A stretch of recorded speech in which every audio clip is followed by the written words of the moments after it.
चुन्नू एक बहुत ही प्यारा पीले रंग का छोटा सा चूजा था। उस सैर सपाटे का बहुत ही शौकीन था। एक दिन जब सुबह ही सुबह चच्चा कुकड़ों की बांग से उसकी आंख खुली तो उसे जरा अच्छा न लगा। भला ये भी कोई वक्त है उठने का? बाहर इतना अंधेरा है और कुछ भी नजर नहीं आ रहा। अभी वो आंखें मीचे ये सोच ही रहा था कि उधर से चिड़ियों की चू चू चू चू शुरू हो गई। उसने बड़ी मुश्किल से अपनी आंखें खोली। उसे मालूम था अब वो ज्यादा देर तक सोया नहीं रह सकता। वो आंखें झपका झपका कर परिंदों की आवाजें सुनने लगा। तोते की टें टें, कोयल की कूकू, फाख्ता की अल्लाहू और चिड़ियों की चू चू ने अब खूब शोर मचा रखा था। इसने लंबी अंगड़ाई लेकर पैर फैलाए, लेकिन नहीं, वो सुस्ती के मारे दोबारा आंखें बंद करके लेट रहा।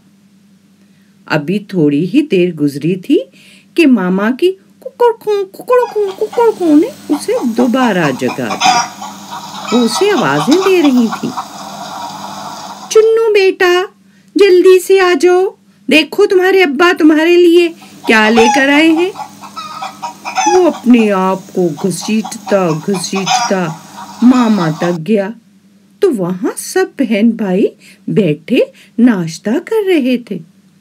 उसने भी एक दो चोंचे मारकर कुछ खाया, लेकिन उसे भूख नहीं थी। इतनी सुबह सवेरे उसे कुछ भी खाना अच्छा नहीं लगता था। थोड़ी ही देर में सूरज निकल आया। वो मौसम बहार का एक खूबसूरत दिन था। फूलों पर तितलियां उड़ रही थीं, हवा चल रही थी, बादल मंडला रहे थे। उसका तो दिल ही खुश हो गया और सैर को मचलने लगा। अम्मी अम्मी, क्या मैं मुन्नू के साथ घूमने चला जाऊं? ठीक है, चले जाओ, लेकिन ज्यादा दूर नहीं और नजरे के खेत की तरफ तो बिल्कुल नहीं जाना। जानते हो ना वहां कौन रहता है?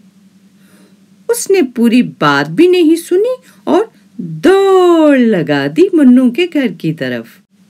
वहां पहुंचा तो उसकी मामा और उसके बहन भाई नाश्ता कर रहे थे। उसने उसकी मामा से इजाजत ली और फिर दोनों घर से निकल पड़े। अब दोनों आगे पीछे दौड़ रहे थे, कभी एक तितली के पीछे, कभी दूसरी तितली के पीछे।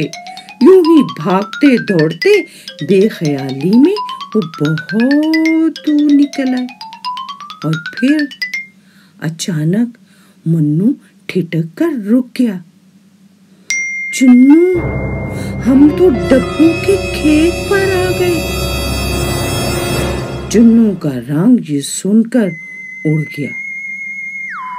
चुन्नू चुन्नू, अगर उसने हमें देख लिया तो?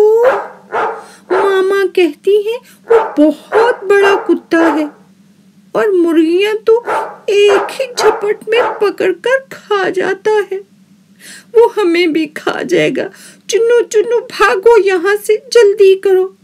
ये कहते ही मुन्नू वहां से भागने लगा। अरे मुन्नू सुनो तो, मुझे बहुत भूख लग रही है। अब यहाँ तक आ ही गए हैं तो नर्म नर्म पालक ही खा लें प्लीज। सामने ही तो है, मुझसे तो अब भागा भी नहीं जा रहा, बहुत भूख लगी है। मुन्नू ने मजबूरन कहा, अच्छा चलो खा लो। चुन्नू दौड़कर पालक की तरफ लपका और मुन्नू मुंह फेर कर कुछ और तलाश करने लगा। चूचू चूचू चूचू चूचू, मुन्नू की चीख सुनाई दी। चुन्नू का दिल उछलकर हलक में आ गया। क्या मुन्नू को डब्बू ने पकड़ लिया है? क्या वो उसे खा जाएगा? वो वहीं साकत हो गया। फिर उसे मुन्नू की आवाज सुनाई दी, ये देखो मैंने तुम्हारे लिए क्या पकड़ा। देखो कीड़ा, इतना मोटा कीड़ा, आओ आओ खा लो। चुन्नू के सांस में सांस आया। उसने भागकर कीड़े को चोंच में दबा लिया। खींचा और खींचा और खींचा, लेकिन वो तो जमीन के अंदर था। मुन्नू तुम भी जोर लगाओ। दोनों ने मिलकर कीड़े को खींचा। कीड़ा तो खींचता ही आ रहा था और फिर दोनों चीख मारकर धड़ाम से नीचे गिर गए। एक मोटे ताजे चूहे की दुम चुन्नू की चोंच में थी। चुन्नू और भी जोर से चीखा, मुन्नू भागो। दोनों एक दूसरे के पीछे डरकर भाग रहे थे और इतना डरकर भागे कि घर पहुंचकर ही दम लिया।